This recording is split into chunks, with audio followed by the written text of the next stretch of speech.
Alright, so now you've got your bones clean, you've got them degreased. If you want to make them whiter, now is the time where you bleach them.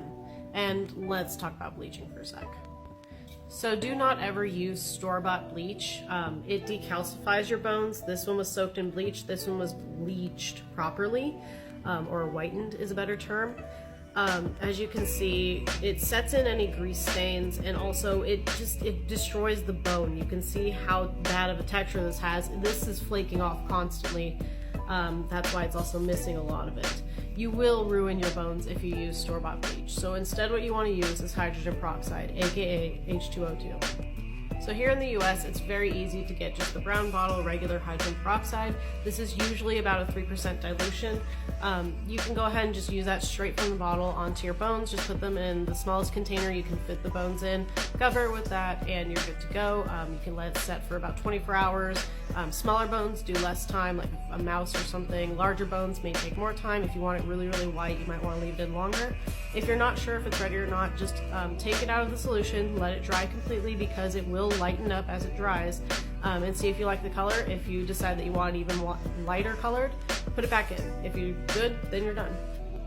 You can also get a higher percentage, a higher concentration if you go to like a pool store, somewhere that has stuff for maybe even ponds. You're going to want to ask for the chlorine-free shock. You want to make sure it does not have any additives. The dilution is usually around like the 27 to 35% range. Just make sure it doesn't have additives, and you're going to want to dilute that down to no more than a 12%. 12% is about as strong as you're going to want the hydrogen peroxide to be. And yeah, you can use that. This is often a cheaper way to do things because you're getting more bang for your buck. When you're working with these higher percentage solutions, make sure that you are wearing protection. You want to make sure that your eyes don't get any in them, and that you're wearing gloves, because this will burn your skin and it will hurt.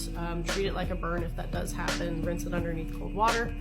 Otherwise, just be careful. Hydrogen peroxide also does tend to heat up when it's in use, so be mindful of your surroundings. You're going to want to use this in an area that's pretty dark anyway. You don't really need to add additional heat. Finally, there's also cream developers, like what you use for bleaching out your hair. Pretty much anything you find out there is that you're going to have access to is going to be safe to use on the bones. This may come as more of a paste, so it's great for larger bones. It's sold in volumes. So volume 10 is about a 3%, volume 20 is a 6%, 30 is a 9%, and 40 is 12%, and 12% is like the higher end. So don't use that on like mouse bones or something. For that, if you just put it on as a paste, rinse it off when you're done, and you're good. We're done.